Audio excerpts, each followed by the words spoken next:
Hi, I wanted to come on today to share a little tip about intuitive painting. Now this applies to you whether you do traditional intuitive painting where you just allow the impulses of your instinct to guide the painting process, and then you kind of step back and look at your painting with a soft focus to see what kind of subconscious imagery is coming to the forefront. It's kind of what I consider to be more traditional intuitive painting. But my goal is to teach painters or creative people how to use their intuition no matter what type of painting you do. Whether you're an abstract painter, a figurative painter, a landscape painter, any kind of painter. Your intuition is a trusty guide, and it's always there tapping you on the shoulder, trying to help you out. But here's what happens. People will say, I'm just not receiving inspiration, or I can't hear my intuition. It's just not working for me. But is that really true? So for example, what I have found, and this is what I want you to consider, is that your intuition most likely has been tapping you on the shoulder to try this, to use a palette knife instead of a brush, to paint those whimsical women that you want to do instead of the traditional work that you're doing. Or maybe you're a landscape painter who's known for a particular style of landscape painting, but in your heart, your inner heart intuitive wisdom is tugging you to explore abstract. What I find is that we are receiving these hunches and the nudges and the tugs and the goosebumps, as we're doing our work, but we quickly push them aside. Now, why would we do that? I've done it, trust me.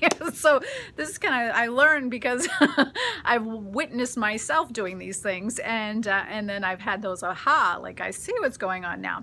So here's what happens is we get the nudge, we get the tug, we get the little chill bumps that say, oh, this is gonna be fun and we should do more of this.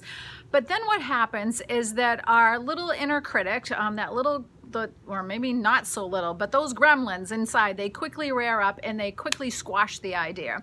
So, maybe you want to paint whimsical women, for example, or anything whimsical, but the idea might come up that oh, that's too childish and that's too cutesy and it's not real art if it's whimsical art. You're squashing the intuitive impulse. So the other idea that I gave is about the landscape painter has a particular style, but her heart is tugging her to work in abstract. She's pushing that idea down because she has this great following. How can she just give it up to go pursue this abstract painting thing? Well, you don't really have to give it up. You just have to make space for where your heart is tugging you to. Now, so this is what I want you to ask yourself, or to take a few moments and think about.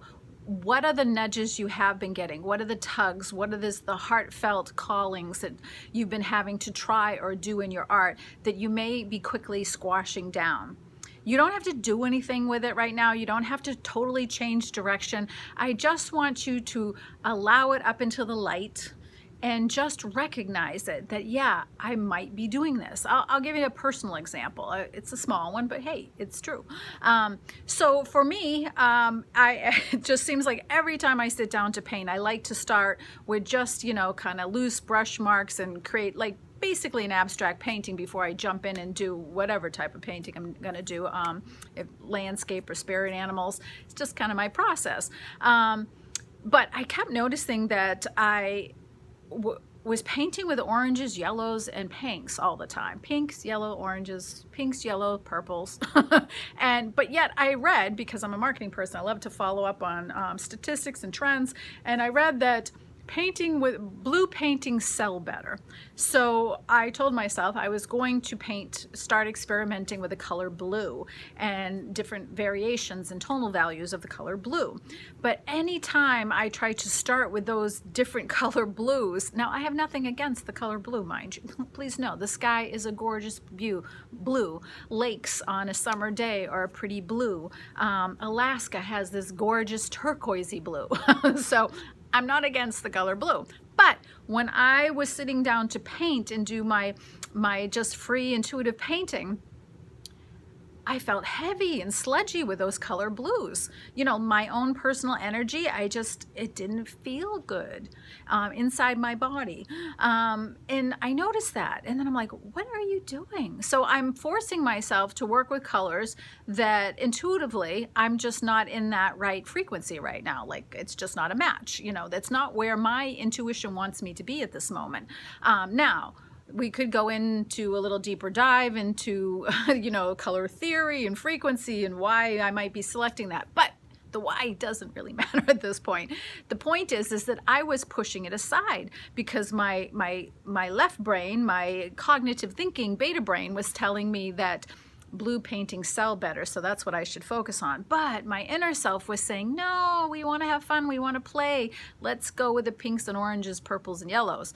So when I noticed that, I gave up painting the blue colors for, you know, I'm not saying it'll be like that forever, but this was my inner self telling me, go in this direction. So it's a small example, and I know sometimes this is a little scary to contemplate, you know, because we don't know why we're getting that hunch or the nudge or that squidgy feeling to go forward or to try something. We want to know why before we've even began. We want to know the outcome before we even start. But intuition doesn't work like that. Intuition gives us a stepping stone. It says, here, go this way. This will be good for you. And it's up to us to step out and take action on it, to see what it has to offer us, to obtain the gift it's giving us. But if we don't take that step and we don't take action, we'll never know what that gift is. And we won't have the opportunity to use it to inform the work we're ultimately meant to do, or that it's leading us towards in that direction. So what I want you to do is just pause for a little bit and really be honest with yourself and ask yourself where you might be getting the nudges and the hunches and the tugs and the goosebumps as far as working with different subject matter and different painting tools or different processes. Where are you already getting those things that you might be squashing them down? Just bring them up into the light for a little bit for awareness and just go, and sit with it a little bit and see if you might just get a little brave enough to maybe try one of those things that it's tugging you towards. And I'd love to know in the comments what that is for you. When you did this exercise, when you thought about your own experiences, where have you been getting the nudges and the tugs and in the intuitive hits, and where have you not been taking action on them? So, love to know more. Thank you. Again, my name is Natalie Eve Markey. I'm a mixed media painter from Stratham, New Hampshire. I have an upcoming workshop called Intuitive Painting Workshop on June 24th. We have a few spots open, and I would love to have you there. To learn more, go to my website at natalieevemarkey.com. Click the tab for classes, and you'll see the Intuitive Painting Workshop there. Or reach out with any questions. Thank you.